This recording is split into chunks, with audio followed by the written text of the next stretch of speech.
James Angleton, the way you spin that story round.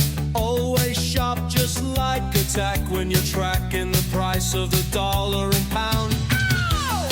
But drop the narrative, that thing that you inherited. Your history homos chariot just pulled up outside. Scott, William, Patrick on the scene, they're breaking up the subroutine. Something's crackling in your brain, MK Ultra make you go insane. Hey, don't you know we're only on the case for a good time, baby? Took a rose pill, now I'm reading these books for a long time, baby.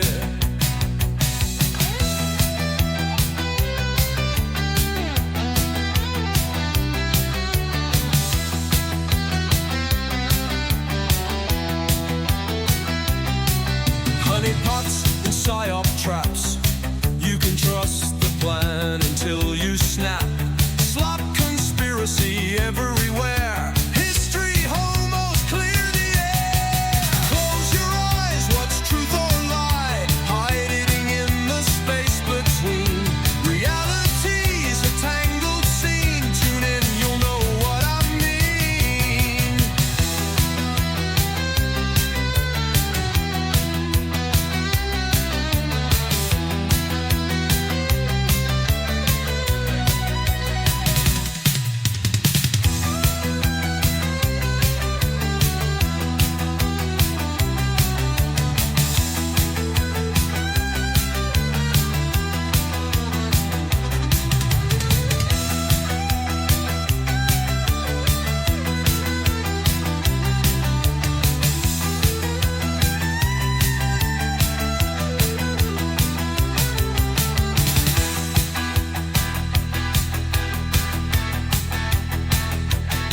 Close your eyes, what's truth or lie?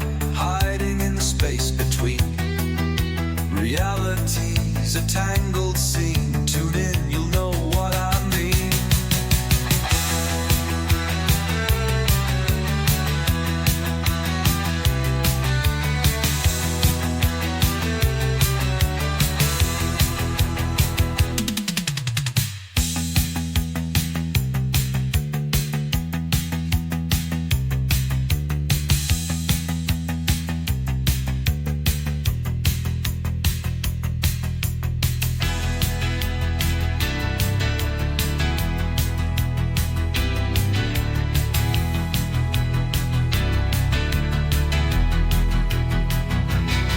Hey, history homos only on the case for a good time, baby. Took a roach pill, now I'm reading these books for a long time, baby.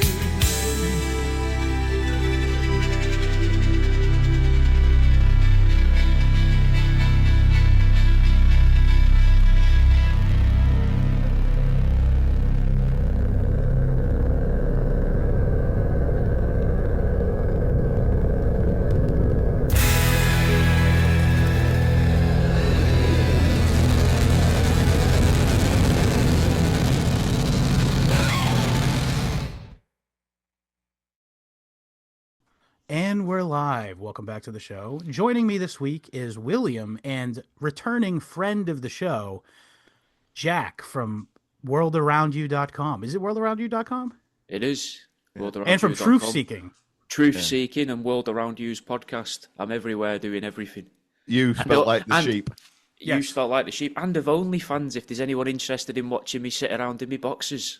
No, thanks. That will pass. But hey, you never know. It is the History Homos podcast. There's a non-zero chance that we have some people who are confused when they downloaded the episode. We do get spammed with gay porn in the chat sometimes. The group chat sometimes, yeah. In some of the taxidermy groups as well on Facebook, that happens. Yeah. And shamans as well, and witch doctors, all trying that checks to out. sell stuff that spells, which is weird. Yeah, I noticed that there's a sort of nascent ripping you off movement here in America going on. There's like this oddity They call it the Oddity Expo, and it tours around New England at least. I don't know if it goes anywhere else in America, but there's a thing called the Oddity Expo, and they are straight ripping you off, dude. They're just doing selling taxidermies, and maybe not as clever things as you. To be fair, you have an original sense of humor built into your taxidermy. They're not as good at puns as you, Jack. Certainly not. I feel like They I are might start American to run after all. dry on my puns. I've gotten a bit lazy with them. Feather Christmas was a bit dull. I liked Feather Christmas. I liked the he had a little Santa hat on. Yeah, he did. Yeah. But yeah, so Jack, I asked you what you want. You always come up with a pretty good thing I've never fucking heard of for certain. Yeah. When we talk about what we're going to talk about today, and so you put me on to the Wold Newton Triangle. Yeah. Wold. Okay. Wold. Yeah. Fair enough. Yeah. So it's a geographical area in the East Riding of Yorkshire and into Lincolnshire, if I'm not mistaken. Yeah, but And into the sea as well. Well, that's true. Yeah. But it doesn't. But let's just kick off by saying it wasn't invented until like 2016 when this idiot invented it. True. But it's always been a thing. Yeah, true. Yeah, he discovered But they didn't. Yeah, but they'd never called it a triangle. And there's a guy that came out. It's like the revelation relatively of the truth recently. of Christ. Well, they came up with Yeah, it. it's a bit always later. been. Yeah, like It was always there. It was Somebody always had there. to Named. declare it at some point. Yeah. Yeah. There was a guy though called Peter A. McHugh who came out about like the Bermuda Triangle and the Alaskan Triangle and said they're not really triangles. They're more of like a splodge. Quadrangles. Yeah. Just a shape and a amorphous shape. But triangle sells better, doesn't it? Easier to Yeah, put Well, on it a does. Yeah. t-shirt. This guy. What's the guy who wrote the book? To that called? point, Charles The Christian Newton was his World name. Universe. That's it. Yeah, Charles Christian. Charles Christian wrote this book in the 2000 teens or something. Well, basically, he's interested in Selling books. selling books. Yeah, I mean, literally, I've heard an interview with him where he says, "Well, yeah, I mean, I always like all this stuff because I'm from Scarborough. So it's Scarborough in the top, and it's what's that big country house called?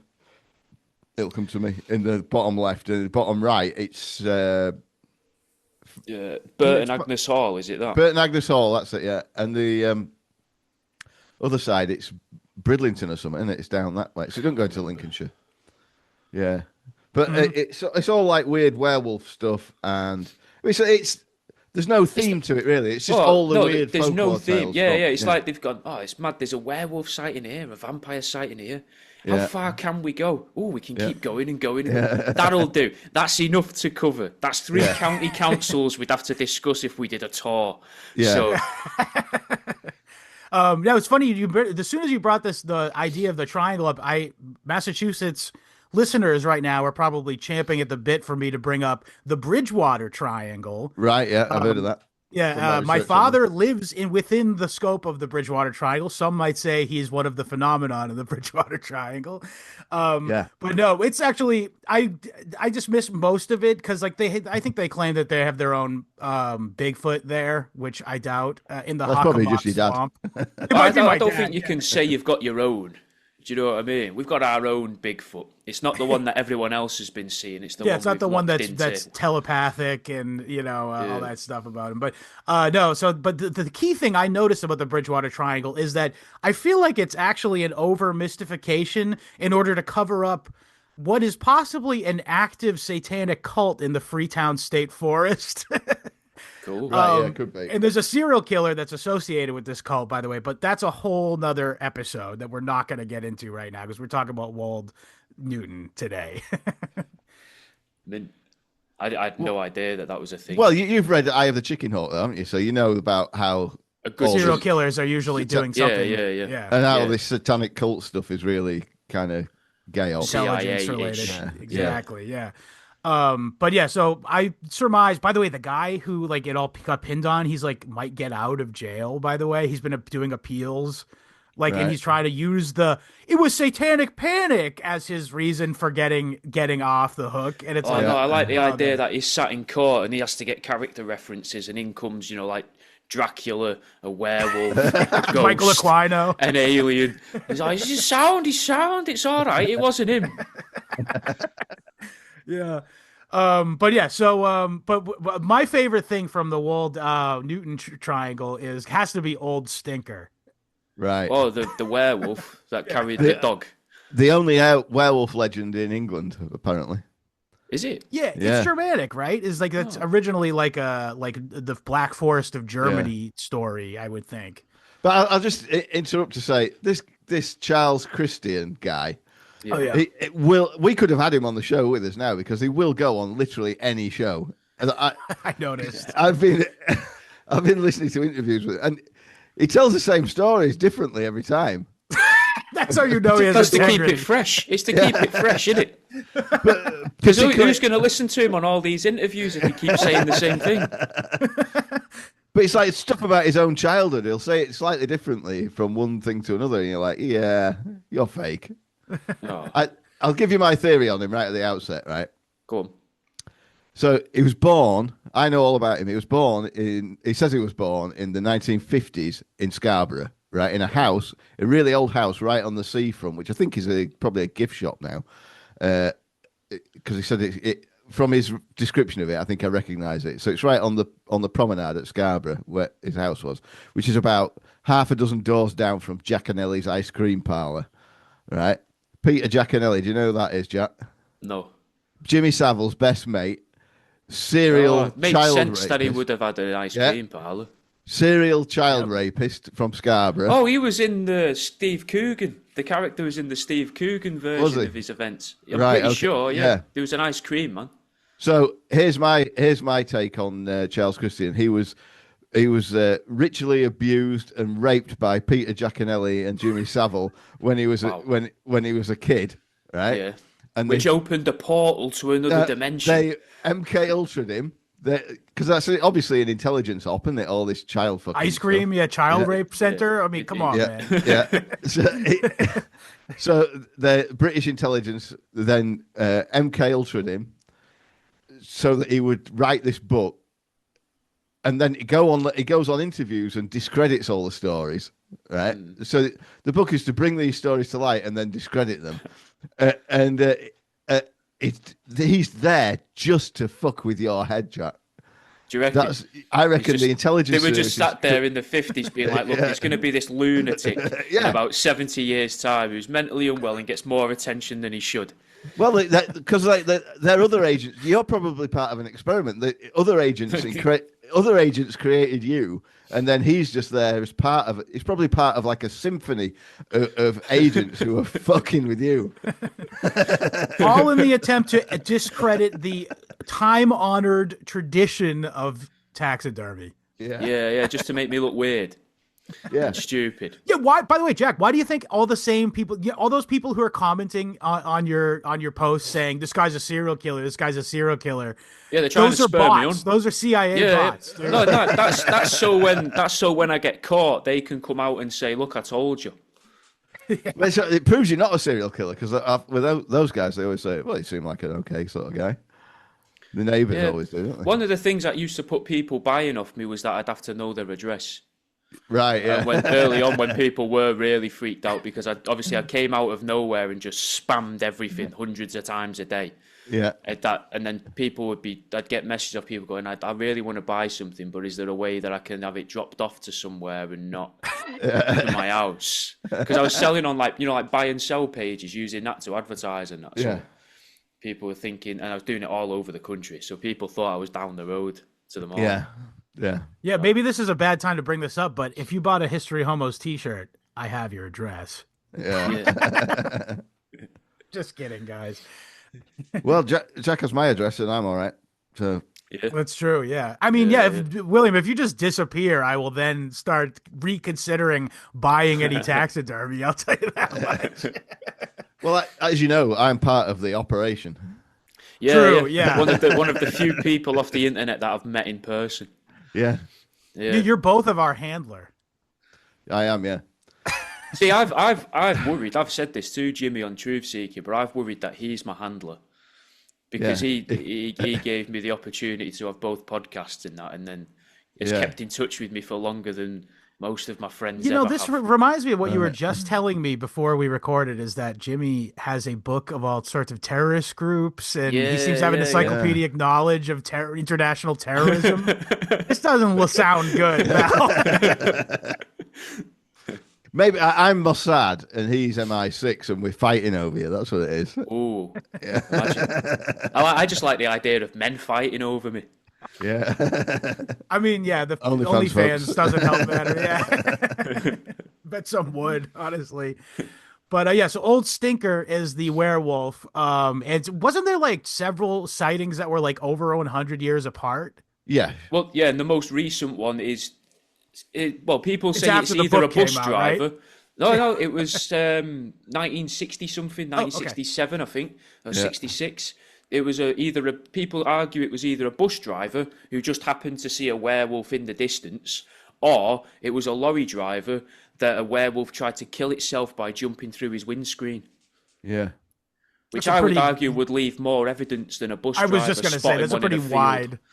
Yeah. Yeah. Well, according to Charles Christian, it's a lorry driver, isn't it? And he was driving along a road, I think between Moulton and Pickering. I'm not sure about that, but that's what I've got in my head. But that's the area where it was seen in the olden days, isn't it? Because it's been seen. There used to be wolves there, apparently. Yeah, in the 1700s. And like, this is another thing about Charles Christian that really boiled my piss. Right? The one thing he did say in all the interviews that I heard was he goes,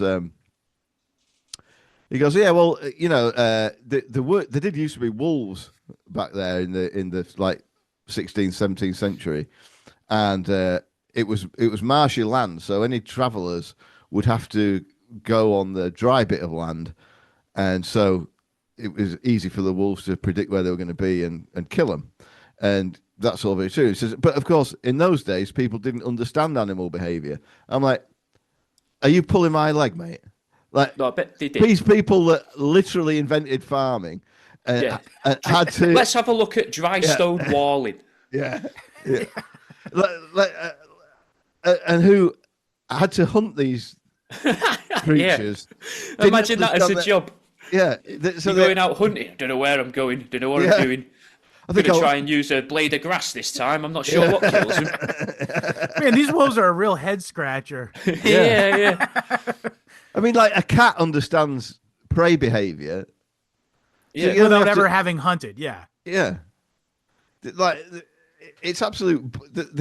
It's such a I love science sort of. It's a just so story. But because it helped feed into that Anatoly Fomenko sort of stuff, then. And maybe we don't understand animal behaviour at that point because we had an extra 1,500 or so years added to our history to make it look like we're an older species. Oh, Tartaria stuff? No, it could be. Yeah, you could. I don't know if Tartaria gets linked to Anatoly, but I've never seen the two. Well, I think just assumed stuff, any. Yeah, they say the Roman Empire was like only 1,000 years ago or something, or like. Not that long ago, and that they had robots and that, which I don't get how the two go together, but people. Well, if you're gonna go, you're in for a penny, in for a pound. I think, like, if you're gonna say something very preposterous, climb that yes ladder. Yeah. I can't say no to this because I've already agreed that it's flat and there's a wall, so I've got to. Yeah, of course, there's a dragon. The doors are really big, so not? Obviously people were taller. Like, yeah. What if though? Do you reckon you could convince people to go the other way with that? And it's just we used to all be three guys in a trench coat, and that's why doors were so big. Yeah. Oh, you mean like in a comic where they're trying to get into the cinema? Yeah. They're trying to get into the cinema, but to get into the church, you had to be three grown men in a trench coat. Yeah. Otherwise, the priest wouldn't take you seriously. Yeah. That checks out.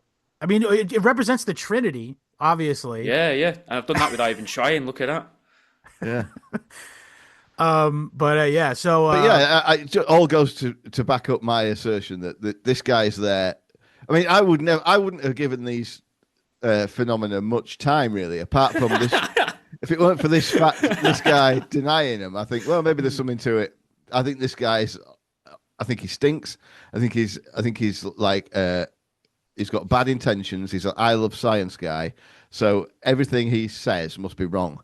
And on working on that assumption, then the old stinker was real, and he did turn into a man and go in the alehouses of Pickering on a night. I mean, why the wolf would need to go in the alehouses to overhear drunk, conversation? I guess.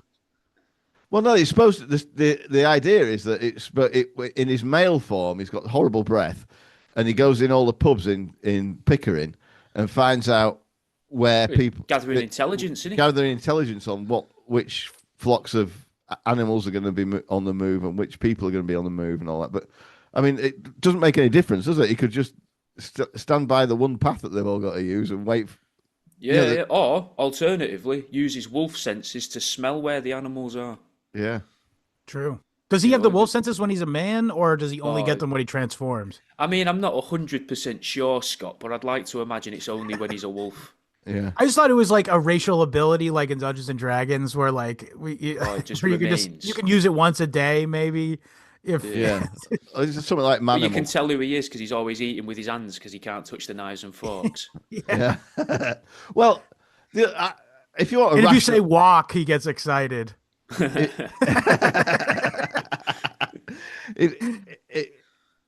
is a rational explanation for it, but it's got nothing to do with people not understanding. Drunk people not understanding animal behavior. It's to do with people understanding children's behavior, and it's just to warn people off talking to strangers in town. Yeah, and probably to scare them out of going into the marshes and stuff. Yeah, where they could drown or get eaten by wolves. You say that, William, and that's very sensible. But what if it's actually because of the meteorite that crashed down in the 1700s and broke through the ethereal plane and upset the fairies? Well, that's real. Yeah, that is real. Yeah. Yeah, that all happened. Yeah. Yeah, so in what year was it? 1795, I believe. 1776, I think. Oh, interesting. Wow. Maybe it was a portent. Oh no, 1795. Yeah, sorry. Yeah, I thought so. I got pretty good photographic memory. You were thinking about American Revolution, Jack. Oh yeah, I always get them two conflated. The meteorite. Well, that's what I was saying. Maybe it was a very portent similar of that. So 1795, a guy, a plowman named what was Wasn't he called something Cooper? Keith Shipley. Shipley, that's it. Yeah. Yeah. And by the way, Shipley is the site of one of the Ripper murders. Just saying. Look at this. It all ties together, boys and girls. All of these things are all connected. Everything discussed on the show. I think that unironically, though, actually. Oh, yeah. If it's been brought to my attention, it must have some connection to it. At least the connection is that I had it brought to my attention, possibly. Yeah, and who's doing that? Who's responsible for that? Do you know what I mean? That's where the question lies, isn't it? That's, It's divinely inspired, some might say. Yeah. So Keith Shipley is just minding his own business. It was interestingly in the middle of December, so I don't know what he was doing in the fields, but he was. I thought you was going to say weird time of year for a meteorite. I thought you was going to say there. No, I don't know. Maybe it is. That thing, is it? I just figured it'd be odd to be plowing in December. Although, yeah, I mean, December is December, even though we have slightly different weather here in December than you guys do. But it's still December. I mean, they harvest like root crops in December. Okay, well, that's probably it then. Yeah. And they might have had to do it more close to when they were going to sell them back then as well. Yeah. There might not have been a reason to harvest a full field because you're only selling them to your local town and village. They're definitely harvesting root crops at the moment because the sugar factory at Newark is on the go 24/7. Oh. It's shut up. Do you guys just have sugar beets in the stores? You don't have cane sugar? We have refined sugar, but most of it comes from sugar beet. Yeah. Interesting. Yeah, because we have refined sugar too, but it comes from the cane from the Caribbean still. Sure, because that's what grows there. But like the whole reason they invented to get rid of slavery. Yeah, they didn't have beet sugar back in them days, but they had beets of other kinds. Gotcha. Yeah, I do like a beet. Yeah, I do. I'm drinking beetroot juice every morning. And so you can have red shit. Yeah. So you don't know when the hemorrhoids start and end. Honestly, my knees haven't been so good for 20 years. You think the beet juice is it? Apparently so. Yeah. Well, that's causing it. Yeah. Well, I mean, it might just be a placebo effect, but placebo effects are real. Placebo effects are super real. The beetroot juice is helping your knees. Yeah, I think so. Yeah. Oh, okay. I thought you were saying powdered beetroot, and you have to reconstitute it and make it into beetroot juice. Yeah, that would be like, well, I think I know what your problem is. Yeah, stop drinking What the solution beetroot juice. If you're saying that's what's causing it. Oh, I keep drinking beetroot juice. My knees are terrible. No, they're great. They're better than they've been for 20 years. Oh, well, good.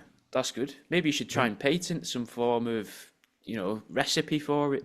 Yeah, maybe. Try and flog it. Be a snake oil salesman. Get about and flog that. Bead oil salesman. Yeah. Yeah. Beat off salesman. That's Jack with his OnlyFans. Yeah. No. There's no masturbation. Just me standing around talking. Yeah, don't give him dead false animals. advertising. There's no false masturbation on advertising. your side of the camera. Well, No, that's not right. on my side. But yeah, so it was in December of 1795, and the guy was out in the fields, and it almost hit him. Which, imagine what infamy that would have been if it did hit him. Although Imagine by the time it shit gets he would have down, got off his wife for coming home covered head to toe in mud as well. yeah. No, well, at least the if he had an 25 injury, he kilo could be rock like... that fell out the sky. That's what did it. Yeah. And so it is now. Where is it in the in the a Royal museum, Society I think. or something? Yeah. Yeah, in the British Museum or something, yeah. But it was. And I think it was quite lucky how the guy that owned the field was a writer and scientist and journal writer. Yeah. You're saying this might be a humbug? I think it's a bit built down. Edward Topham. It just Yeah, he just took it on. seems a He bit- took it on tour around England, didn't he? And Yeah, stuff. yeah, telling everyone about it, and then because of him, now we believe meteorites fall from space. Yeah.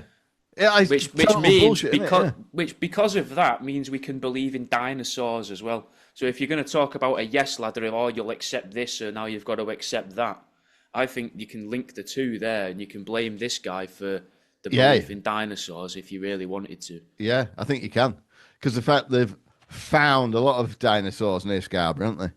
And in go- farmers' fields as well. Yeah, if you go in, well, it's tough business. He was charging $1 to look at this fucking meteorite in That's good. Though. 1790s. They should have done That's that with the Queen, shouldn't they, when she died?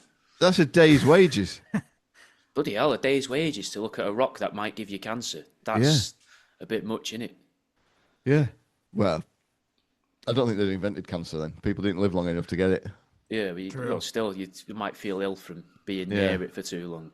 Mental though that it didn't make. I reckon what happened was God put that rock there at the beginning of time, and this bloke just found it and thought, well, nobody ever comes here, nobody knows. I'll say I was standing. I'll say one of my labourers was standing at the field. I'll give him $1. Yeah, I was going to say I'll give him a couple of shillings and myself. Yeah. And I'll be in the money. I like the idea that they come from the other direction, though, the meteorites, right, like from the ground. And right, just, yeah, fire out the ground. They and then emerge come out back of the down earth. to land onto the floor. yeah. The earth spews it out. Yeah, but because the Earth's spinning, no one ever sees it where it came out of. They just see where Ball it was. Earth propaganda alert. Ball Earth propaganda alert. Well, it might be just spinning like an LP. True. Yeah, it could be. Yeah. True. Now you're thinking with fucking portals. And that's where. Have you seen the theory about that? That's why people believe. That's how people think the dinosaur and tree remains got on the moon, because the Earth is a lot flatter than what it was. So there are people that believe because the Earth's flat, like a horizontal plane, the meteorite struck one side and then somehow caused it to lever and fling the dinosaur remains up onto the moon. I've heard that the moon, either way, it came out of the Earth, like whether it's ball or flat. I've heard that before, and they surmise that it came out of the Gulf of Mexico. Right. Cool. That's But- well, it's not called that though anymore, is it? It's the Gulf of Moon. Well, I'd still always be the Gulf of Mexico to me. The Golden Moon. Yeah. You're way ahead of me on this, Jack. Yeah. The Gulf of Luna. They talk about Yeah. making it the Gulf of America. The Sea of for- Tranquility. Yeah, Yeah. there's one up there. They got a sea up there. I wonder how the fishing is up there. Yeah. The Sea of Slow, I would Tranquility. have thought. I bet casting takes a while. Yeah. Yeah, that's true. But what's it called? So yeah, there's the meteorite, and then of course Neolithic sites of all kinds of different varieties. Most importantly, of course, is the monolith. Which is Roasted that's monolith. amazing that fucking thing is still standing. Dude. After 4,000 years as well. Yeah. At least. They're all at least 4,000. years. Yeah. I mean, if Anatoly Fomenko's to be believed, 2,500 years. Yeah. But regardless, I think it's cool either way that you could sort of see the cultural development of the region because the Norman church builders built the church on the hill with the monolith already because the people there who were, engaging in pagan ritual, I imagine, were like, okay, well, this is the holy place. If there's going to be a church, if we're going to convert to your religion, it better be in the place that we already think is religiously centered, So Yeah. I think that's an And I guess interesting little. if you're already standing there and it's raining, do you want to come indoors? Yeah, Come on yeah, in, come on in. We've got a roof here. Come in here. yeah. We have eternal salvation inside, just inside. Yeah, yeah. And a wafer. Do you fancy a wafer? Candles. Spot of wine. Yeah, candles. There's romance in here. Yeah. And you can wash your Little forehead as you music. walk through the door. Little music, little Yeah. little reading if you're so inclined. Bit of nonsense. Well, Something for everyone. It makes it does make sense to build the churches on formerly holy sites. Of course. So Pope Gregory's idea behind that was I would imagine he'll have thought, well, if he's got this philosophy of the sort of gradual revelation of the truth of God, then to people who weren't in the early circulation of the Bible, so like 5th century Britons, and the Romans bring Christianity over, their sort of justification for it, no, it's the same God, it's just this is all about him. Right. This is the full story. All these pagan gods, yeah, they were just your attempt to find the real one, and here it is. So you don't have to demolish your temples so much as you don't have to desert your sacred sites. Well, you can just rededicate them to. They just the real thing. they tried to make them desert it in a way, though, the Christians, if you think about it, because they started to refer to the monolith as the stone that was thrown by the devil himself. Right, yeah. So they sort of demonized the stone and their belief. And they have the devil's arrows at Borough Bridge as well, which is 6 Did they? little ones, yeah. Oh. Just next to So A1 this would be at more Borough of Bridge. his javelin then. This Yeah. monolith here. Also interesting, they have a hilltop fort there, which I'm really interested in. I just went on a Wikipedia deep dive on that a while back. But it's like basically like a Neolithic settlement where, you think about it, like if you're a caveman essentially and you want to have like any sort of semblance of society, what do? You put it on top of a hill so you can see if anybody's coming. Yeah. And yeah, they got all kinds of burial mounds that range from the Neolithic era up until the like early antiquity and like early medieval period, pre-Christian medieval period. There's a bunch of like burial barrows, I guess they call them, like in Lord of the Rings. Yeah, like long barrows and that. Where you just leave a body to just dry out. And so it's really just fascinating that like this was such a today am I wrong to say that it's a somewhat lesser inhabited area of England? Yeah, No, there's not many people there. Yeah. I can't imagine there's many bus routes are out either. It's all agriculture, but it's mainly cereals and root crop. Right, so more food than Arable. Yeah, arable, yeah. But yeah, so that's what I'm saying. So it's really interesting to me that like this was there would like have been a more hub. people back then because agriculture was more labor intensive. But That's what I'm literally what I'm getting at. Yeah, that's really fascinating to me that this place that was so apparently vibrant, like in terms of population, is now not. But I guess in a way that's good because he doesn't get like ruined by like building like fucking council estates. well, yeah, they've got council estates. Don't worry about that.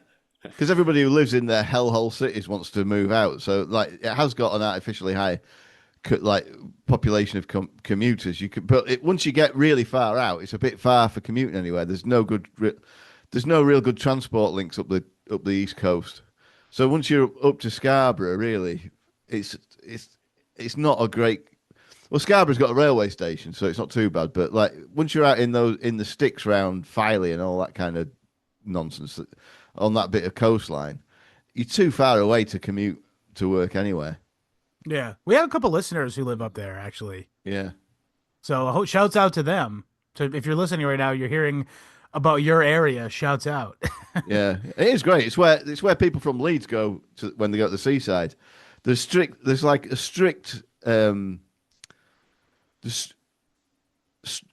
rules which govern where, depending which Yorkshire town you're from, which Yorkshire seaside town you go to.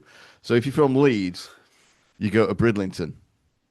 If you're from like Ripon, like North Yorkshire, Ripon, Harrogate, them sort of places, you go to Scarborough.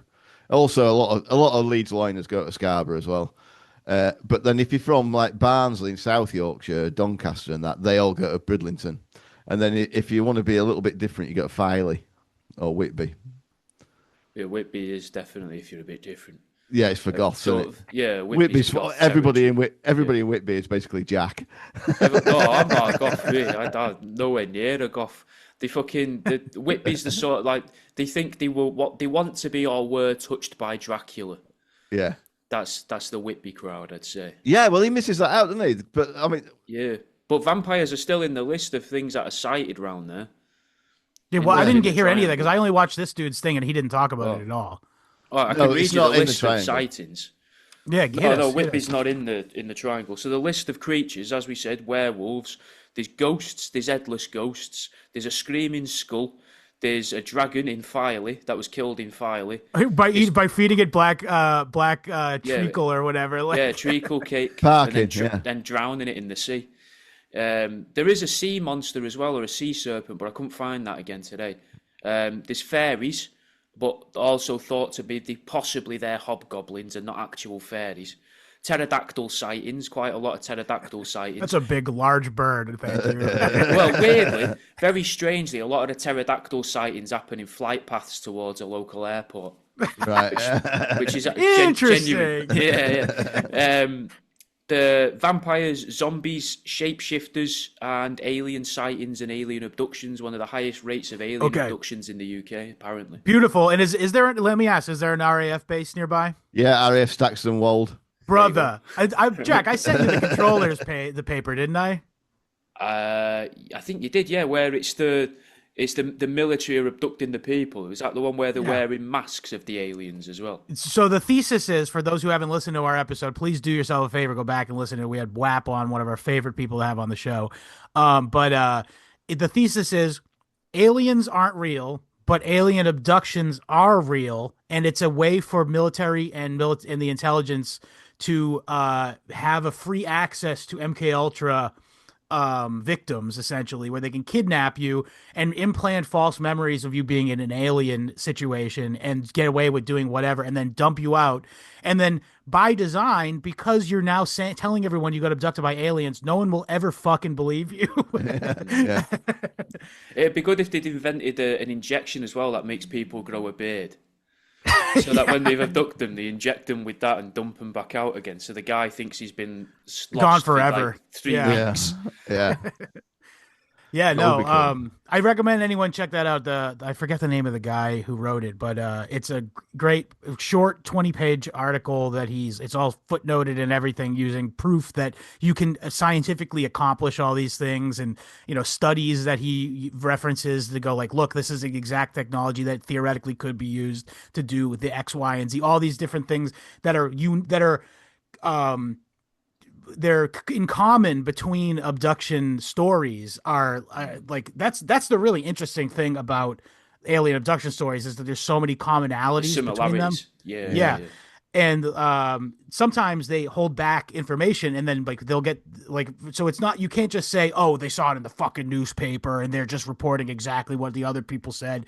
But there's even like small details that like only someone really familiar with the case would know, that you could actually draw comparisons for. And so that's my take on aliens. And also the alien UFOs thing is clearly throughout the majority of these UFO sightings were from like 1960 to 1990, right? Well, what technology emerged in the late 90s, early 2000s that was somewhat UFO-ish? The autonomous drone.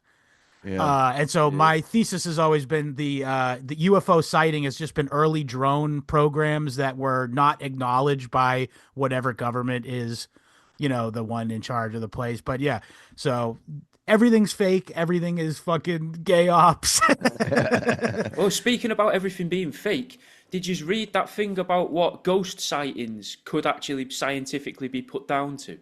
I have my own take on it, but I want to hear what this one is first. Okay, so a lot of people now seem to think that it's to do with mold being released and the spores of mold being released, and that's why when you burn sage in a haunted, in quotes, haunted Right. house, It burning the negates sage releases a chemical that stops the spores from interacting with your brain and with your body and Right. neutralizes them in the sky and in the air, which means you no longer have the haunting because you've neutralized the spores. That's Yeah. interesting. I've never heard that before. That sounds, I like the sound of it. We got two criteria in the show, Jack. I like the sound of it, and it sounds right. And it Therefore meets it's true. both. It meets both. Therefore, it's true. But yeah, my theory on ghosts is it's just it's people being criminals utilizing superstition to sort of real life Scooby-Doo episode. So, okay, let me put it out. Yeah, so you're saying like Scooby-Doo is in fact revelation of the process. Yes. Literally, yes. All ghosts can be chalked up to criminals dressing up like a ghost and or trying to be scary in a place that has a superstition attached to it. Right. Right. And then so when someone comes upon their illegal enterprise, they can go, whoa, and the people who are wandering in theoretically would already have this superstition installed in their brain, so they'll just go, pattern recognition, this is a ghost. It's clearly not somebody trying to do some sort of Scooby-Doo villain style scheme. And so therefore the legend continues, and this can happen ad nauseum forever and ever and ever. Well, there's another example in culture of that. In the TV show All Creatures Great and Small, there's an episode where Siegfried Fran's little brother Tristan pretends to be a ghost at Byland Abbey or somewhere because there's a legend. So he dresses up as a ghost and scares people. And the local policeman doesn't believe it and chases after him, and he has to sleep in a ditch and all that to get away from him. So it's like, the authorities know they're not really ghosts. Yeah. No, don't be so daft. It's just a guy in a sheet. Yeah. But yeah, and think about it. Like, that's from the book as well. So that something like that happened. I know, like he did the books up a bit, but that is a chapter in one of his books as well that happened. You're saying that happened in Wold in Newton? No, as well? That's around Thirsk somewhere. Oh, Yeah. okay. It's in North Yorkshire. Yeah, Did you hear the screaming skull bit of it? Are you aware of that bit? No, tell me about it. Yeah, I have heard it, but I forgot. So there was a girl called Anne Griffith or Anne Griffiths who died when she was young. So this house was built in the early 1600s. And as she was ill and dying, she said to her sisters, as I'm dying, would you mind cutting me head off and keeping it at home? Which, if the sisters just thought, she's gone mental, we'll just bury her in the church like we do with everyone else that dies a young death, a normal death. Yeah. And then immediately the house became haunted and stuff started banging around. There was screaming sounds and things like that. And strange noises was the quoted words was there was strange noises, which I like because that's very ambiguous. It's very broad. Yeah, it could be anything. Could be a cat, could be a ghost, could be a ghoul. Who knows? Could just be from somebody from Bolton talking. Yeah. Could just be the neighbour speaking to their friend in their house, going, they were going to cut the sister's head off, but through the shit-covered walls, it's muffled a bit. And I think it was a big. Isn't it like a big house though? It's like posh people. Yeah, it's like a manor house. It's posh people story. And then so they went and dug the body up and decapitated her. Took the head off the body. And it stopped. Cleaned it up, took the skull home, and all the noise stopped and all the haunting stopped. And then a maid tried to chuck it away. She didn't like it, which I don't know why you'd let your maid have this sort of say over your human That's skull. a bit presumptuous. And who's this maid that's bold enough to go, my master, my owner, or whatever, I don't know my boss, I guess, has got a human skull. Let's fuck with that. Let's fuck with his humans. This guy's clearly capable of murder. Let's mess with his head, his decapitated head that he keeps in his living room. Let's chuck that away. And apparently that scared the shit out of the horses, and the horses wouldn't move, so the maid had to put it back. Yeah. Supposedly. All's well that ends well. You love that kind of story, by the way. And then nothing's happening, so therefore we did the right thing. And the end of that story was they eventually, sort of like several generations later, they sort of thought we really can't have this lying around, and we've proved that it's a dash nuisance if we throw it away. So they knocked a hole in the wall and bricked it up in the wall. Yeah, and won't tell Still anyone there. where they did that. Yeah. Which I wonder again, is that like you say about the placebo, about the beetroots, William? Is that their beetroot juice? And Could they be, go, yeah. we'll tell them that we've put it in the wall, but actually what we've done is we've ground it up and fed it to the plants. Yeah, But because everyone thinks it's still in the house, no one gets haunted. yeah, And in a way, it still is. yeah. On a molecular level. I suppose, yeah. Yeah. It's been eaten and shat out back into the garden if it has been fed to the plants. Anyway, I was just- by the Okay, way, we go haven't quite finished with Old Stinker because he Oh, yeah, please. this charlatan Charles Christian Christian, yeah. got there was alleged werewolf sightings in Hull in 2016 around Christmas time, and somebody from the Express Group newspapers rang this bloke up because he'd written this Wold Newton Triangle book, and he goes, "Oh well, yeah, it sounds like Old Stinker's back," and they go, "Oh, what's that?" And they said, "Oh right, well, so we'll get this story going again," and he got a few gigs out of it and whatnot. And he They asked literally him to says it do in like a those- tour or something. Yeah, they did a werewolf hunting thing. They kept it going for like 6 months, but so people had seen this giant hairy animal walking on 2 legs and 4 legs around Hull, and immediately went, "Oh, werewolf." But I would have, I don't know if you've ever been to Hull, but if you see this giant hairy 6 foot tall hairy object roaming about, causing havoc and ripping stuff up, With a dog in his teeth. yeah, all it means is that they didn't have any Greg's sausage rolls at the food bank that day. Yeah. That's just Hull nightlife. We have a Hull in Massachusetts, and it has exactly the same reputation. By the way. Is its only claim to fame a bridge that helps you leave there? It doesn't even get. Oh my God, Right. there's something to that effect there. We call it Brockton by the Sea, and I don't know, you don't know what Brockton is, but Massachusetts people are laughing right now because Brockton is the shithole that I originally grew up in. Right. But Brockton by the it's a really white trash, like sort of heroin like place essentially, but it's also a beach town as well. Oh, I that's like that Scarborough. for you about America, that you can have a heroin place. That's a yeah, lovely thing well, that's about all of America, that's isn't it? all of We've got a Massachusetts. crack place, we've got a heroin place. Oh, got we a have as weed- well. Scarborough's a heroin place. Is it? Yeah, I because don't like think I've ever been to Scarborough. I'll tell you why it is, because Scarborough was massive in Victorian times. They built all these guest houses that sleep 100 couples, like, you know, each, and there's hundreds of them, and so it's gone out of fashion, and these places are all empty all the time. And in the 80s, the government brought out a duty on local authorities to house homeless people in an emergency sort of thing, and so like all the West Yorkshire and South Yorkshire councils discharged that responsibility by booking a room in a Scarborough B&B for all their druggies and who are homeless, and they shove them on a train, and so there you are, you live in Scarborough now. Fucking hell. Yeah. Well, speaking about big buildings, and governments and that, did you hear about what's been happening in Liverpool and a couple other places now in England where No. massive office blocks that haven't been being used for years, the owners have found out you can get agricultural benefits if you start breeding snails in them. So you can put like 4 Tupperware boxes with snails inside and claim the entire building's a snail farm and have it written off as an agricultural piece of land. So you don't Awesome. have to pay certain tax on it. My house is a free range snail farm, as it is. Just collecting them and bringing them in. No, they get in because there's no foundations. It's like a hundreds of years old cottage. It's probably haunted. Ooh. Ooh. Get yourself a bit of sage. But I leave the windows open a crack so the mold can't. Get a bit circulate. of copper. Get a bit of copper around your house so they can't get out either, because they can't get past it, can they? What snails? You don't want to be in. Yeah. You don't want to be in free range. No. Battery snail farming, William, is the way to go. You do Yeah. The Jew fears Happy the snails. snail farmer.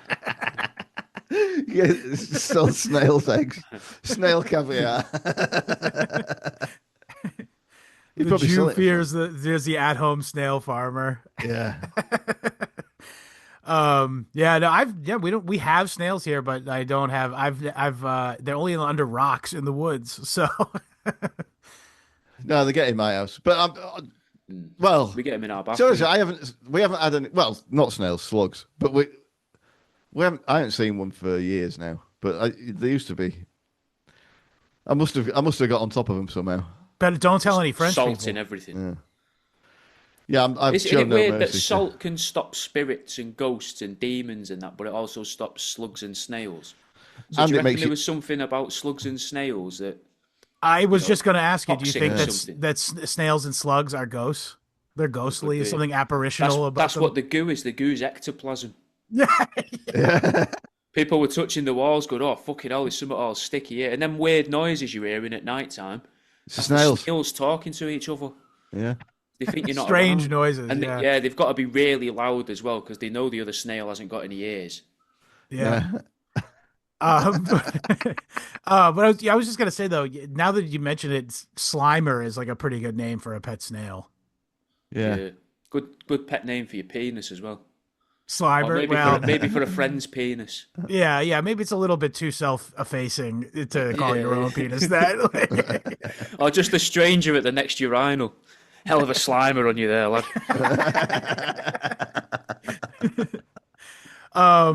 Yeah, so the Screaming Skull, we got ghosts, of course, old Stinger. What was the vampire stuff? The vampire stuff seems to be doing with the vampires and the zombies gets tied together a little bit because it's the undead, but a lot of Right. it again, if you're gonna be realistic, seems to stem back from the wolves digging up bodies all the time. So the wolves used to dig up the dead, which makes you wonder why didn't you just bury them better? But it probably explains as well why sometimes they will concrete a body into the ground, so that they say so it doesn't rise up. But it's probably so foxes and wolves don't get it, which is a bit shit, really. I'd rather be thinking that they could come back to life and wake up. But I also like the idea at the end, though, the big war at the end of time for God, that there's just a few concrete blocks that float around. Yeah. They could be like the artillery, couldn't they? Yeah. Just drop on people. Send in the brick. And he just bashes himself through a wall. Little bit of flesh falls out of it. Yeah, it's interesting. I think there's something interesting going on here because like the whole vampires hysteria was fucking massive in colonial and like early American New England specifically, where the Puritans settled. Puritans were obsessed with vampires. Like they thought people were vampires. They would like ostracize people for being vampires. And so I think it's kind of interesting. This is not entirely the same area that they came from in England, but it's not far from the area that they came from. Well, I don't know. Vampire stuff in the northeast, though. There, like Whitby, like I said, that's where he's supposed to have landed in the books, isn't he? And Yeah, but that's just like a Victorian fiction, isn't it? That whole Whitby Dracula thing. It's a novel, isn't it? it's a fact, isn't it? But I'm gonna history. counterpose here. When are we talking about these vampire sightings in East Yorkshire then, Jack? I don't know. I don't have a year for it. Because it all could of these be- seem to be from the 1600s onwards. Right. Oh, beautiful. Yeah, That's that it. That works. suits my Lovely. book perfectly. Yeah. It's the New Model Army brought it back from New England. Very fucking possible. Yeah. Very fucking Oh, possible. so what? As in, like, this is a threat. You need to be worried. Stay inside. So what happened was all these Protestant weirdos from the east of England went to Massachusetts, and then they came Great back. Migration. Then they came back when Oliver Cromwell was doing his stuff to be like the shock troops of the English Revolution. Okay, and these are hard-boiled Protestant Indian fighters. fundamentalists, right? And so that they come back and they go back to see the families in the east of England and start saying, "Oh, I guess that's a vampire," you know. That sounds right, and it sounds sounds great to me. Yeah, You've got to be really keen for the cause as well, haven't you? Back then, to be like, look, we've already gone from here to America. We've fought in America. Now let's go back and fight in England. yeah. It was They crazy. stayed too because Cromwell took over the insane. government. Yeah, That's mad. Yeah. Speaking about taking over I only found out, I think it was last year, that November 5th, bonfire night. Yeah. I always Yeah, thought Guy that Fawkes. was I always thought it was a celebration of Guy Fawkes because he tried. It I is when never I'm doing it. realised. Yeah. That's what I thought. I thought that's what it was for people, man. But apparently, Yeah. it's never has been. It's always, he's naughty him, so we burn him. No, well, I'll tell you what it is. It's like it's a sacrament of worshipping the government. Yes. Because they like that bonfires at that time of year. You know, like it's that tradition. There's been bonfires lit around that time of year in some sort of ritual going on since there's been people on this land, right? Yeah. And so it's like the churches being built on the old sacred sites. Oh, next to the monoliths. The government basically said, okay, these fires are going to happen anyway. Let's make it about Guy Fawkes. Loving the government. But yeah, Oh. let's make it about loving Yeah. the government. And so that's what it is. They actually had an act Probably that right. established the Guy Fawkes holiday, Guy Fawkes Day holiday. And it was called the Act of Thanksgiving. And it was explicitly, thank God that the king is still alive. Yeah. So let's have a holiday. That he wasn't able to blow up the king with this dinky bomb. By the way, if you look into that whole thing, it seems like a whole setup too, by the way, Jack. The whole thing, like Guy Fawkes was like the fall guy for like some guy who was it? The guy who was I like, can't remember his name, but it's basically the grandfather of British intelligence. He's like Yeah. the MI5 Okay. of his time. Yeah. like a real John D kind of Fucking guy. hell. Yeah. So yeah, it was a total setup. Yeah, because like they rented him a flipping warehouse underneath the The Parliament. He's, Was it Parliament, signing right? the contract, and it just keeps Yeah, saying these- things you can't store here: dynamite, TNT, dangerous chemicals, bombs, timers. These Catholic radicals were very much being spied on, and you know the authorities watched them roll all this gunpowder kegs in there and all this fucking stuff. Like it wasn't even a locked thing. Like the management of the area the landlord of the area would be in and out all the time. And they knew what was going on. But they thought, we'll wait until we're there. About to do it so we can catch them in the act, and then we can go look how Yeah. terrible Catholic radicals are. Also, how awesome the king is. Again, Yeah. wasn't he in a crisis of leadership too at the time? There was something going on that made people pissed at him, and this galvanized the entire country in support of him because he almost died. Yeah. See, I find it hard to believe you could galvanise the entire country into a belief at that time.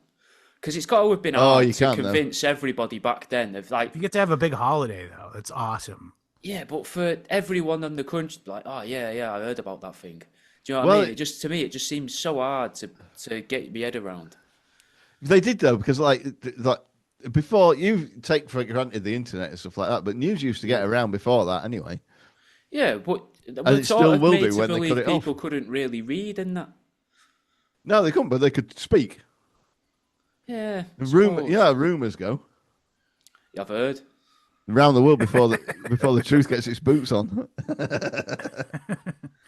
Yeah. No. And actually, yeah. I mean, actually, I looked at the statistics. It wasn't that bad of literacy. I'd say probably 40 or 50% of people could read, but they couldn't write. That was the difference. People could read, but they couldn't write. During That's my problem. I can write, but I can't read. Yeah, that's right. Yeah. So okay, what else we got? We got aliens. We got fucking. You were mentioned before that Whitby place. They're trying to be like a goth place. There's a place in Massachusetts called Salem, Yeah, I've short been for there. Jerusalem, by the way. It was it's okay. The interesting thing, so this we did an episode on this, of course, William, you'll remember. We did an episode on the Salem witch trials, Yeah. which was an infamous instance of a political assassination utilizing superstitions against witches. So just thumbnail sketch here. This is what happened. In the town of Salem Village, which is now, by the way, the town of Danvers in Massachusetts, Right. there was only 7 or 8 families living there, and a new wealthy family moved to town and wanted to assume the mantle of the town minister at the Congregational Church, which was very small. One of the other families was currently the minister of the town. Right. So Guess who got accused of being witches, and guess who did the accusing? Well, it could be either way, couldn't it? Yeah. Well, the new family You've got came... to accuse the existing ones, surely. Exactly. Yeah. So the You need to existing usurp town them. minister got accused. Their family got accused of being witches, and it opened the door for the other the new wealthy town family to move in and then take over the town, essentially. But that's a whole other story. My point of saying is this: Danvers, Massachusetts, is the place where that event occurred, and the town of Salem, which is already in existence. It's actually a port town, by the way, I should mention. That for some reason, because it bears the name Salem, is now Goth City. They call it Witch City, even though it has absolutely nothing to do with the actual witch accusations at all. And every year on Halloween, they have all these ridiculous, touristy, horrible goth events that make me so annoyed. And of course, when I was a younger man, I had a girl drag me there. Yeah. But what's it called? Yeah, it pisses me off so much that they steal the valor of being the witch place, even though they have absolutely nothing to do with it. And the trials themselves took place in Boston. So explain that, goths. Yeah. A great bit of marketing or shirts for them could be shirts that say "Witch City" with a question Witch mark, City, but witch question is mark. spelt as in like magic witch. Yeah. Yeah, it's Danvers. Well, I think Danvers is like trying to move past that. Although the tree that they hanged the people in is still standing, allegedly. See, that's the thing you've got to get rid of, isn't it? Really, if Yeah. you are trying to move past it, It's that's odious. That's the thing to get rid of. Yeah, it's Mad odious. thing I don't. to keep. That tree can't be odious. It's not the bloody tree's fault. You're right. I Well, it's don't got know bad what juju odious though. means. You always use such good words when I come on here. I mean, What's odious odious means means? like I don't know. Leon Britton's odious. I don't know what Leon It means Britton- well, very unpleasant. Yes, Oh, very okay. unpleasant. Yeah. But and yeah, sort of Skegness. fear inspiring, I guess, would be my other way to describe that word. But yeah, so what I'm saying, Jack, is if you come to Massachusetts, don't waste your time in Salem. No, go to Danvers instead and tell them all this is where the witches were. If you got to buy a used car, that's a great place to go. I'll tell you that much. Or a life jacket. I bet they go. A lot of life jackets must get sold there when they Why? were dumping them in the water. Yeah. To sell at the riversides. Yeah. Well, it's Or on did the they ocean. Did they not actually. try to drown them there? Did they just hang them in trees? No, they were hangers. Oh, life jackets. Yeah. Oh. Okay. Yeah. But they used to. Drown them. I used to work at I think I will have told this on the show before, but it's fun. I like the story. I used to work at the UK's first online furniture retailer, right? And I was in charge of everything, basically. It was fucking horrible. And it was the worst job I've ever had in my life. And we had this sort of customer service manager who was really funny. He was one of my favourite people ever. And he got an email from this guy saying, I'm trying to find a ducking stool for my wife.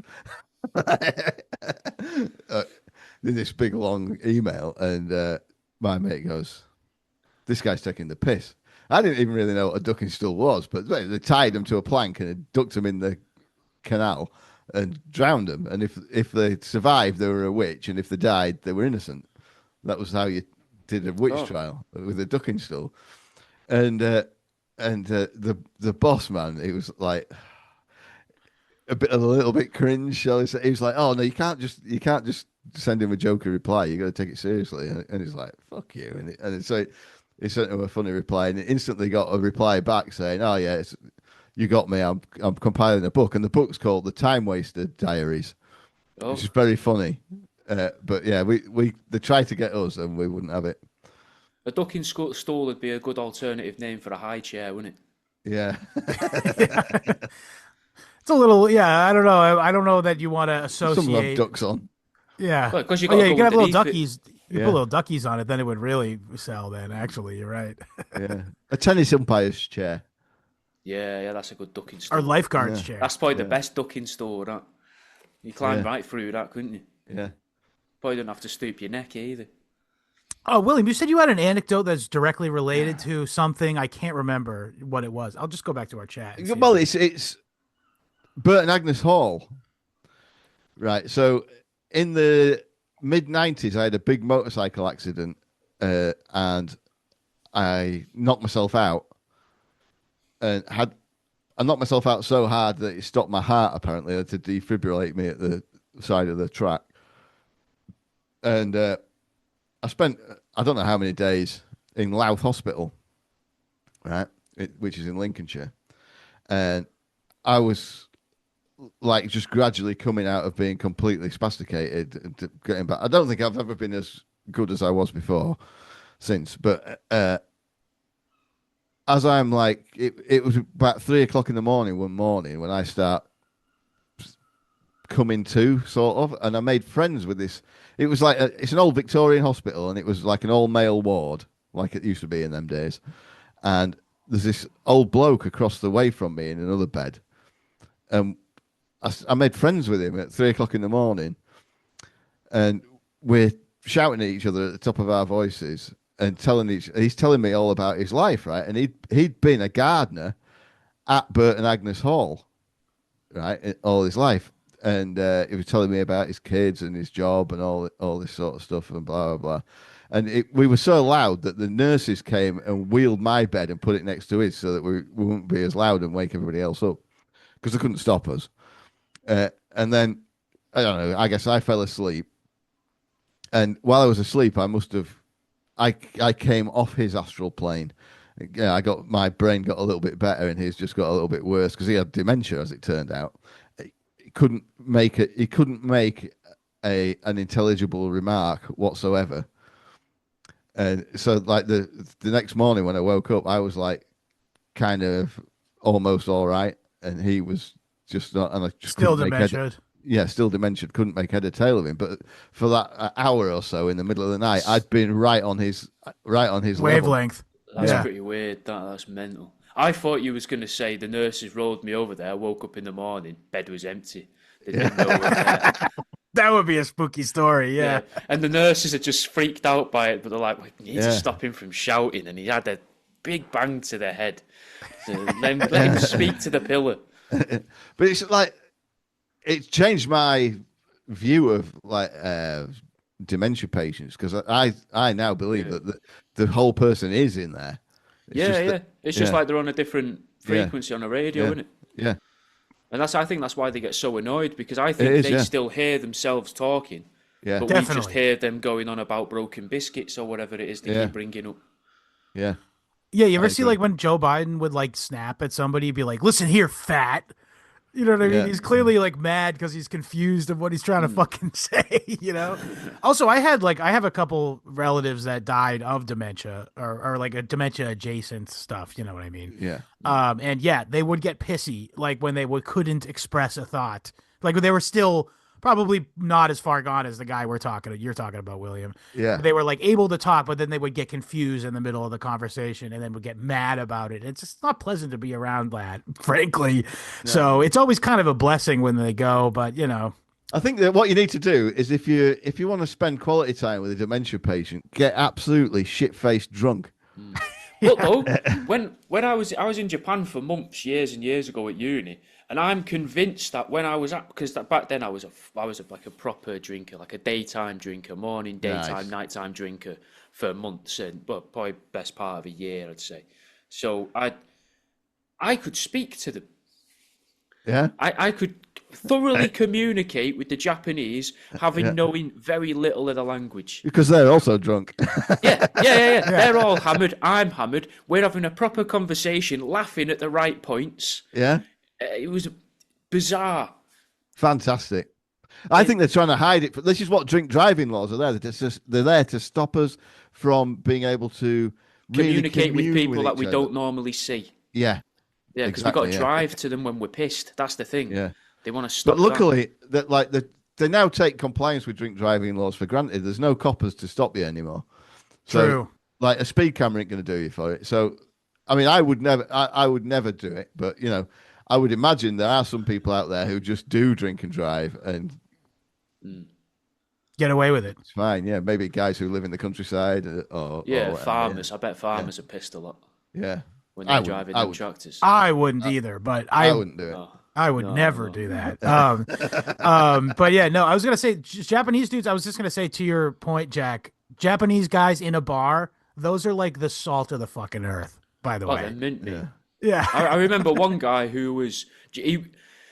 When I think back to it, I think the people were warning me that this guy's a bad person and scary, and like maybe like calm down with him kind of thing. Because I kept like nudging him and poking him into the wall and messing with him because he was being boisterous. So was I.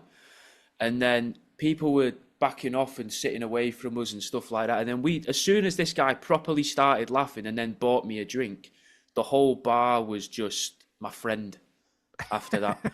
Like I'd earned this guy's trust like an angry dog in the corner. Do you know what I mean? Like, and then you neutralized him for the evening. This is great. This guy's okay with him, so we'll be okay with him. It was mad.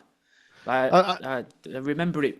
I say clearly, but like I say, I was hammered, so it's probably not clear. But I've had one night out with Japanese people, and I was in Bangkok, which is like Japanese Blackpool, basically. Sure. Yeah, it's where they all just. I think it's like English, like place now. Like you go there, most of the guys there are English now. No, there's loads of Japanese tourists in Bangkok. Oh, I don't doubt it. Yeah.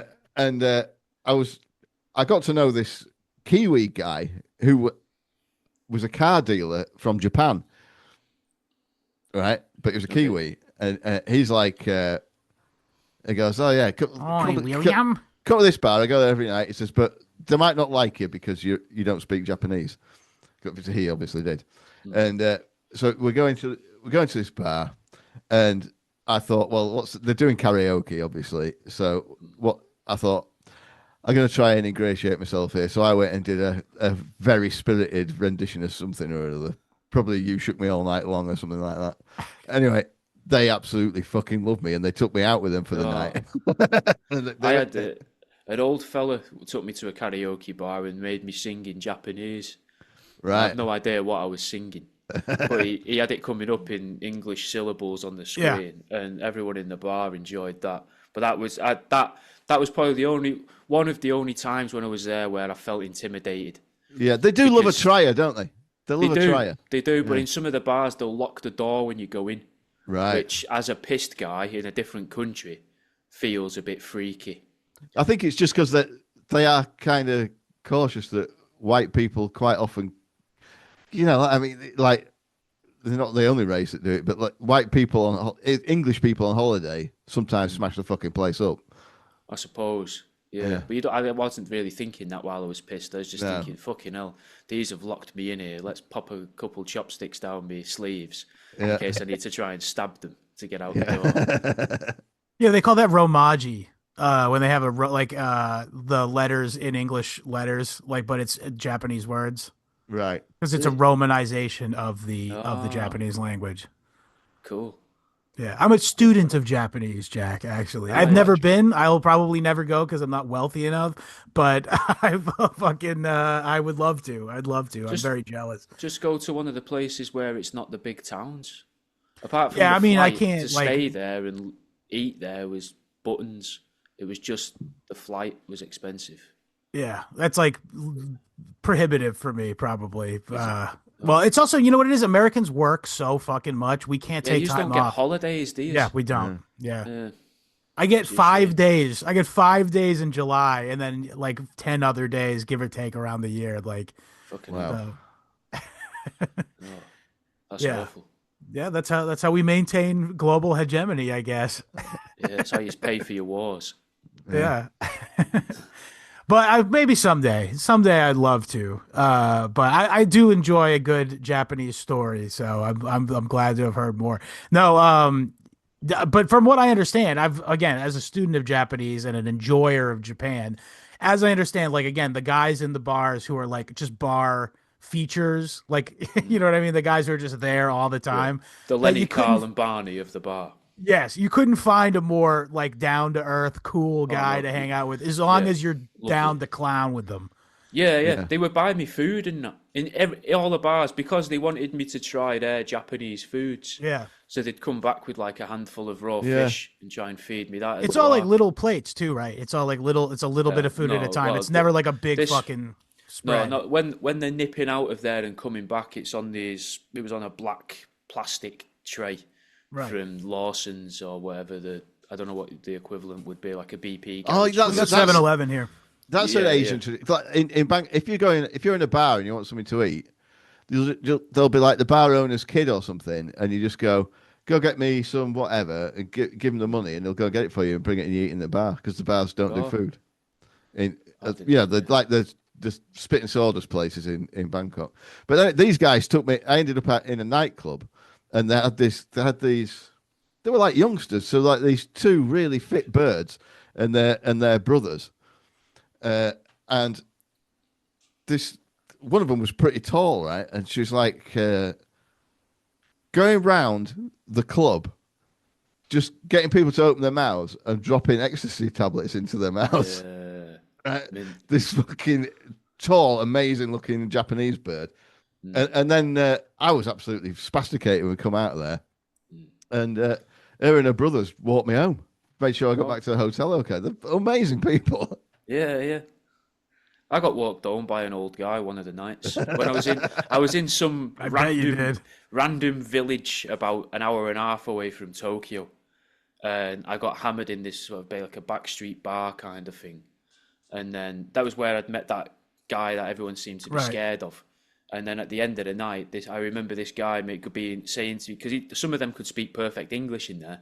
They worked in a university nearby. Yeah. And I remember him saying, University of Logic. Yeah. Are you sure this is where you're staying? And I was like, yeah, this is where I'm staying. And then I walked into the building, and then the next thing I know, I woke up in the bed in the hotel. Right. But you wouldn't get that here. People wouldn't try to make sure you get home safe. You just get left there or arrested. Yeah, definitely. That's the culture here for sure. Do you reckon the river has anything to do with these weird sightings? Oh, we've got to talk about the river. You mean the gypsy race? Yeah. How is it still called that? Well, it's just... it's ancient though, isn't it? It's an old name. Yeah, sure, fair enough. But I figured that the people, I think they're super PC in your country. But I'm not saying that people would. I would say I'm not saying people wouldn't still refer to it as that. I'm not surprised the fucking council. It's not on the signs. That's what I mean. The fucking council didn't change it. No, I think that it's not always there. Because it dries out, doesn't it? It disappears. Yeah. It's not worth doing the sign. The river of woe. Well, there won't be any signs anyway. It's just down to the cartographers what it's called. Yeah. Oh, wait, it's really down to the local Every people. now and then you might see a sign for a river if you go over a bridge on a motorway near it. It might say like River Axe or something like that. But there's no river sign for Gypsy Race because it flows from the top of a hill down into Wold Newton itself, doesn't it? It flows into a mere which is like a big shallow lake at Wold Newton, and the mere never dries out. But I guess the river does. But the river does, yeah. But I don't think it's quite as sporadic as what this guy makes out, because I've heard from other sources that it flows in winter and it doesn't flow in summer. So that means bad stuff's going to happen in the summer. Yeah. No, it means that's what that means. That's what's going to happen in the winter. Yeah. Oh yeah, because it flows in the winter. Yeah. But honestly, if you want to see a gypsy race, all I have to do is just nip down to Doncaster. Yeah. Go to point. No, they have them little two-wheeled buggies. They train their horses up and down Main Road. They do it in Darlington as well. I've not seen that. I don't think you don't get that in Manchester, do you? We had one guy that would do that around Stockport. You'd see him go around Stockport, training with a little carriage and an horse. Yeah, with that like a Greek fighter kind of thing, that sort of chariot style. Yeah, and they have like pacer horses, so that they have to break them to this unnatural gait where both left feet go forward, then both right feet go forward, so they can go really fast without coming out of a trot. Basically, they do about 30 mile an hour. Fucking hell. Yeah, it's got to work if you come off the chariot. Yeah, definitely. It just kill you on a regular road as well. The geography there, or the geology there it's all limestone, right? Which is why. Chalk.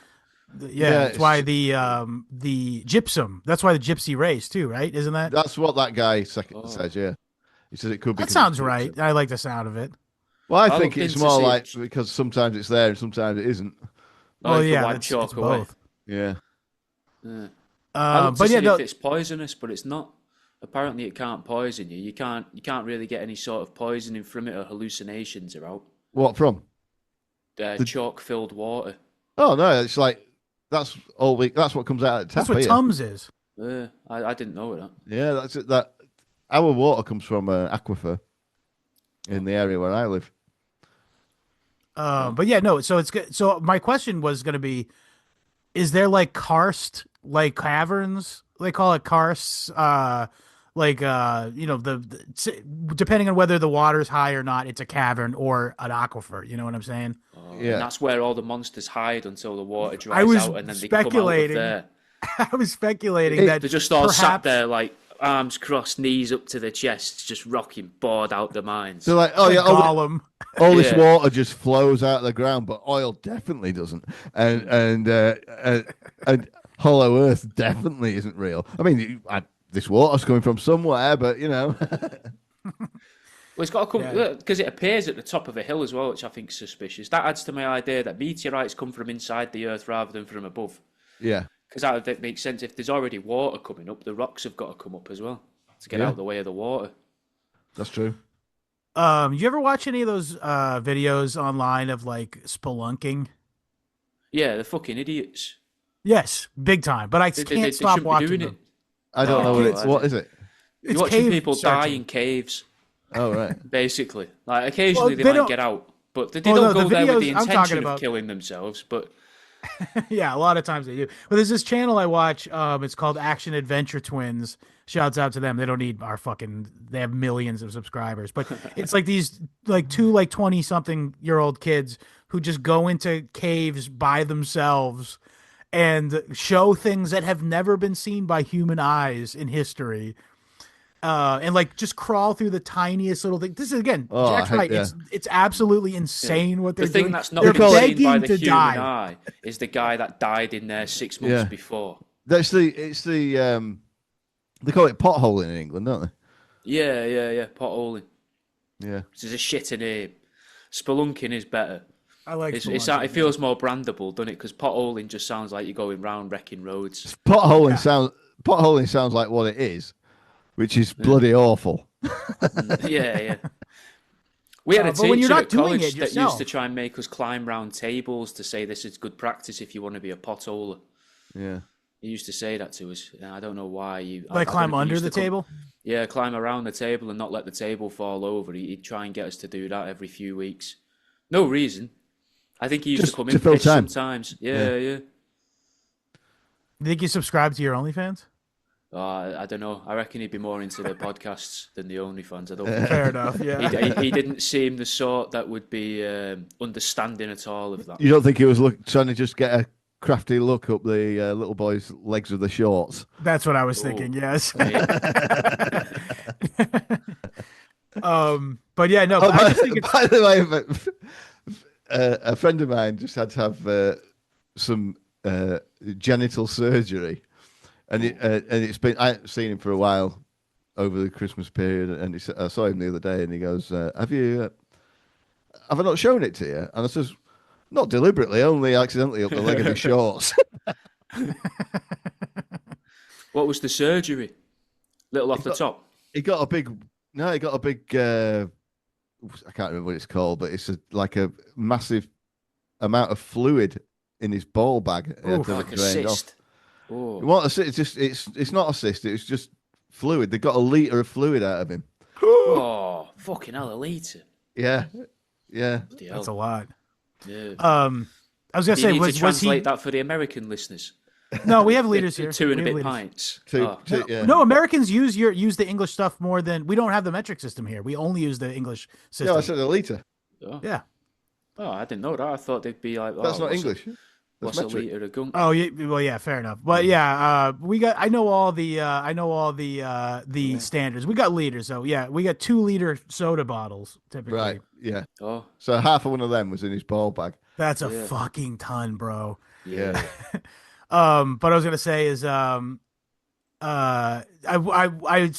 was wondering, maybe when we thought it might have been a little off the top, I was like, what is he planning a trip to Israel and want to fit in?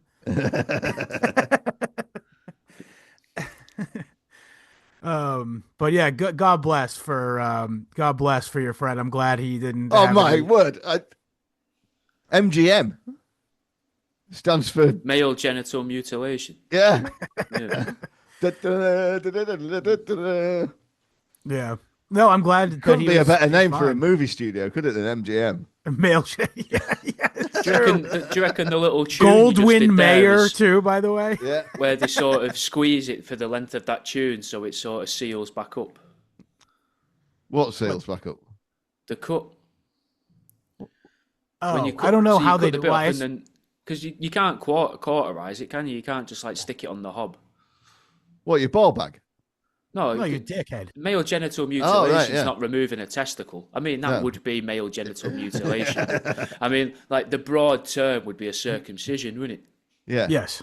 Or just when they take a little bit out the middle because it's too long and then they stick it back together to make it look short. Yeah, I've had that done, yeah. Yeah. Yeah, I had to have that done twice, done, actually. yeah. A couple times, yeah. Yeah. They had to put me in a lathe so they could just take a bit off the girth as well. But to answer your question, Jack, you're right. It is actually a very brutal and fucking unnecessary thing to do. And also, it leaves you with a scar. Yeah. Oh. Nearly every American male is scarred permanently by this. Yeah, it's horrible. The whole reason is, by the way, so that Jews can fit in, can sneak about a bit more. Yeah. And because that was, I don't know if you guys didn't know this, but it's been illustrated to me in dozens and dozens of movies. But the way that the Nazis searching for Jews would just look at your cock. Yeah. Oh. Because imagine if they'd used to use, instead of a stamp on the passport, a rubber stamp. You had to do it with your own penis. Yeah. Yeah. What's that called? There's some kind of stamp terminology for sticking your dick on somebody, right? I get nervous. Mushroom stamp. Mushroom stamp. Yeah. That's when you stick your dick on somebody's face. Yeah, I get nervous in official situations. I think What, are they going to look at my penis or not? I'd be a pile. Mine would just be a pile of pink buttons. If I had some security official saying, "Let me look at your penis," it'd go, "No, you're not looking at me, pal," and disappear. Yeah, what No, it penis? just sucks back in. Yeah, what penis? Can I have a look at your cavern? Oh, we could do a bit of spelunking here. In you go. Oh, potholing. Yeah. Yeah, no, I agree. Yeah, if I was in a situation where a guard with a weapon was asking me to see my dick, I don't think there would be much dick to show. No. But what if they employed a guy with one of them little snake charming flutes? Just to bring it back out. That'll make it worse. Because I think it'd be hilarious though if you stood there and you're like, "Oh no, it's retracted in," honestly, and they're like, "Don't worry, we got a guy. Come on, put your basket away. We don't need the basket. We don't need the cobra. Get it out of there." And then you have to stand there. By law, you've got to stand there and get like to half mast to a fella playing a flute. Yeah. A flute that you can't say the name of. Yeah. Why, is it racist or something? Or No, because I imagine it's got a special name on it that you It'll don't have know. a few. It's got that ball on it normally. Yeah. Which I guess is what hypnotizes the snake. Well, it's Indian, so we'll just call it a shit flute. Okay. Yes. Poop flute. Yeah. So let's get so we got the river. Any more thoughts on the old Wold Newton triangle there? I think we've covered most of it, haven't we? Yeah, I think that's about it, really. So what's the verdict overall? I do think it's definitely real. 100% absolutely real. Specifically, the fact that it's in a triangle is the most real part of it, by the way. Yeah, that's what helps sell it, really. Yeah, but I know it's real because there's no tourists and tours for it. They're not doing big tours of come and see the stone dragon, come and get chased by a werewolf. There's none of that, which makes it seem no one's cashing in. If this guy who was raped by Peter Giaconelli as a child has gone to the trouble of writing a book that tells about it, which brings all these things to light and then debunks them, then that's enough for me. He's an intelligence asset, and he's there to discredit stuff, and the only reason for that is because it's real. I think that's why they built the airport there as well, to hide pterodactyl sightings. Yeah. True. Yeah, pterodactyls aren't dinosaurs aren't real, but pterodactyls are. They're Pterodactyls exist. No. They're massive flying dinosaurs, but all the land dinosaurs just made up nonsense. I think it's like I actually unironically think that. Yeah. Do you? Yeah. Well, if they did used to be birds, I guess. Yeah. Like, I think it was birds and like dinosaurs. rhinos and stuff, and then there was a bunch of like posh English explorers who are high on coke and having gay sex with each other that were like, "Oh, we found another new species." Yeah. Well, the one that people always point to is a penguin skeleton. Have you? I imagine you've seen a penguin skeleton. Yeah, it's pretty odd looking. Yeah, it looks. You could easily imagine something like that could look like a dinosaur, diplodocus or something. You know, Right. the long neck and that. You wouldn't imagine it's got the body of a penguin. Don't they even say that like the I know brontosaurus is now an obsolete term, but the like ultrasaurus or whatever those sauropods were, they go, yeah, that's an old whale, right? Isn't that what they all admit now is that those big things with long necks that swim around are just whale descendants and they're not reptilian at all, they're fish? I hope so, because that makes a lot of it mean it's nonsense. Yeah, which means which would be mint. It's all nonsense. They're all these guys. The Piltdown man was just unlucky that he got caught. The rest, it's all made up bullshit. They're all that guy. Well, where the Piltdown man fell down was picking up the bits of orangutan out of the pit of stones whilst there was other people there. Yeah, that's where he made that was his biggest error, I think. He did that thing like in where he was just like, ooh. I didn't drop it in front. Ooh, look what I found! yeah. Yeah, no. Also, yeah, that guy, Pierre Desjardins or whatever, what a nutcase, by the way. Like totally was responsible for like what do you call it? Was responsible for fucking Vatican II too. By the way, the whole thing is a big spook. Like you know. But what was I gonna say? Well, yeah, so for dinosaurs, though, you guys hear that story about the guys who came up with the concepts of dinosaurs had a dinner together where they all sat inside a dinosaur that they supposedly constructed out of bones. And you got to look into this. The guys who came up with the concept of dinosaurs were like a group of eight old gay posh British guys. Right. Who were like doing coke because it was the same time period as Sigmund Freud, by the way. Yeah. They basically cooked up this idea where they could all become like really prestigious archaeologists or paleontologists. Yeah, fellows of the Royal Society. Yeah. Yes, and that this is all a way for them to have like their names named after things that are just some fucking pile of bones that they constructed in a way that looks like a fucking lizard. Yeah, 100%. What do you mean they had the names on it? So one of them was just called like Ty, and his second name was Rhinoceros. Yeah. No, I mean like the Latin names. Gorus. You're like, what? Yeah, but no, they had I think the specifically like the one we call like the Velociraptor is like so and so's Velociraptor, but we just lost that to time. Well, rightly so if they just made it up. Yeah. I tried spreading a thing on Reddit for quite a while that the people that invented dinosaurs were paedophiles from the future who went back in time and invented dinosaurs so that they'd have a place to collect kids from in the future. Yeah, that's a good idea. It's eerily correct. Yeah. It's eerily close to what the story is. Yeah, you said that you invented that entirely yourself? Yeah. That's divine revelation, my friend. Yeah. It is. All right, Wold Newton Triangle. I think we've done it. Jack, thank you as always for coming on the show. Williams, good to see you as always. I'm looking forward to. After we get off, we'll figure out what our next episode's going to be. But thank you all for listening. I hope you enjoyed the show. Jack, you can be found at www.worldaroundewe.com. You're also follow on Twitter and Instagram, certainly at Worldaroundewe. And Truth Seeking and Worldaroundewe's TROOF. It's spelled wrong, get it? Because I and just World love to Around spell You's things wrong. podcast. Anything else you want to plug? Oh, the OnlyFans, of course. Well, that's likely to go for that. What about me books? 50 Ways to Torture a Sloth. I forgot about him. People love that. My new book, I've only sold 8 copies all year, so it'd be nice if someone wanted one of them. An Idiom's Guide. I found a load of idioms and then just made up where they came from.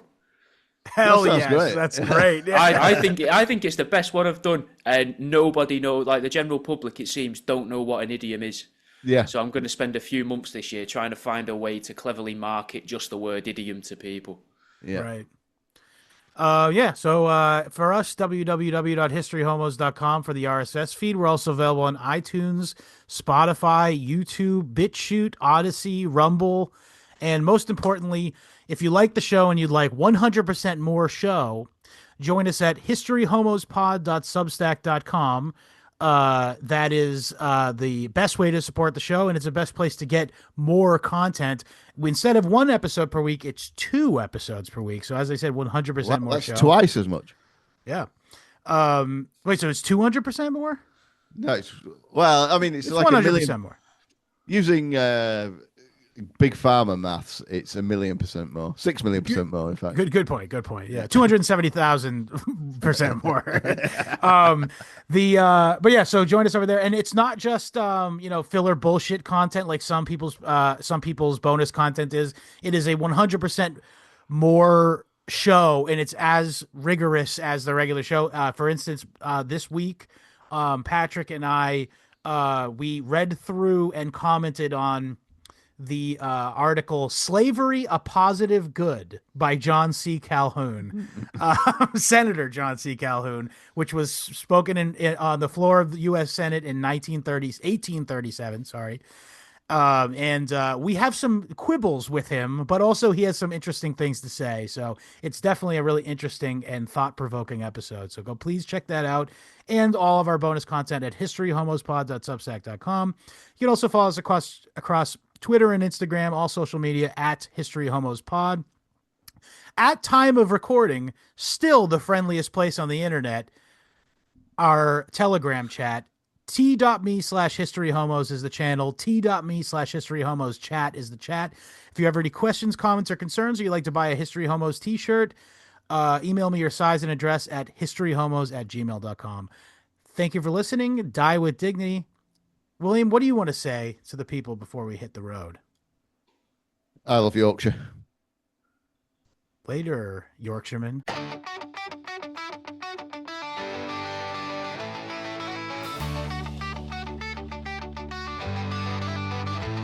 They came down from the hedgerows late one night.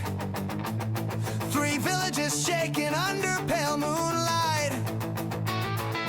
Bolts in the sky and a sulfur smell.